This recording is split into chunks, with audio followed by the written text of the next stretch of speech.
Hi అందరికీ.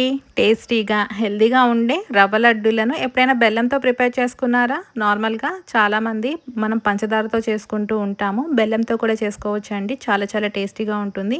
అచ్చంగా మనం పంచదారతో చేసుకున్నట్టే ఉంటుందండి. ముందుగా స్టవ్ వెలిగించుకొని ఒక మందపాటి కడాయిలో 4 టేబుల్ స్పూన్ల దాకా నెయ్యిని వేసుకోండి.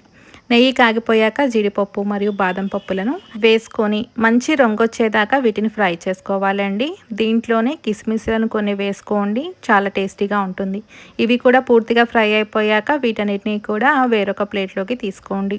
స్టవ్ అనేది సిమ్లో పెట్టేసేసుకొని ఇవన్నీ కూడా చక్కగా వేరే దాంట్లోకి తీసేసుకున్నాక 1 కప్ దాకా బొంబాయి రవ్వ తీసుకోండి. బొంబాయి రవ్వని సూజీ రవ్వ కూడా అంటారండి. ఈ బొంబాయి రవ్వని ఈ నీతిలో వేసుకొని సిమ్లో పెట్టుకొని చక్కగా మంచి రంగు మరియు ఫ్లేవర్ వచ్చేదాకా బాగా ఫ్రై చేసుకోవాలండి. సిమ్లో పెట్టుకొని ఫ్రై చేసుకోండి, అప్పుడే మనకి మంచి ఫ్లేవర్ వస్తుంది. హైలో అస్సలు పెట్టకూడదు, ఎందుకంటే అడుగంటిపోతుందండి.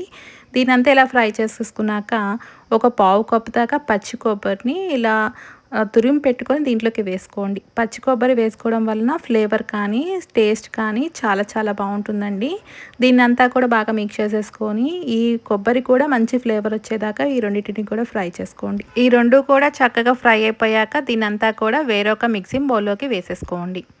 తర్వాత ఇదే బాండీలో మనం 3/4 కప్ దాకా తురిమి పెట్టుకున్న బెల్లాన్ని తీసుకోవాలి. దాదాపుగా 1 కప్ బొంబాయి రవ్వకి అరకప్పు దాకా బెల్లం పడుతుందండి. ఇంకొక పావు కప్ దాకా కొబ్బరి యూస్ చేసాం కాబట్టి అందుకని 3/4 కప్పు దాకా మనం ఇలా తురిమి పెట్టుకున్న బెల్లం తీసుకున్నాము.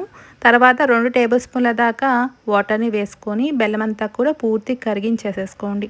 బెల్లంలో ఎక్కడైనా నలకలు కనుక అనిపిస్తే మీరు వడగట్టేసేసుకోవచ్చండి చక్కగా.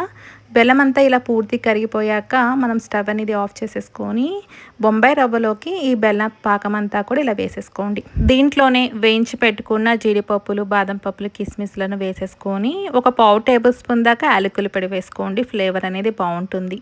ఇప్పుడు దీన్నంతా కూడా ఒక గెరటితో బాగా మిక్స్ చేసేసుకోండి, ఎందుకంటే పాకం వేసాం కదా కొంచెం కాలుతున్నట్టు అనిపిస్తుంది. దీనంతా ఇలా మిక్స్ చేసేసుకొని దీన్ని ఉండయ్యేటట్టు చూసుకోండి. ఒకవేళ కనుక మీకు ఉండలాగా రాకపోతే ఈ విధంగా వచ్చిందనుకోండి, కొంచెం కాచి చల్లార్చుకున్న పాలను యూస్ చేసుకోవచ్చు.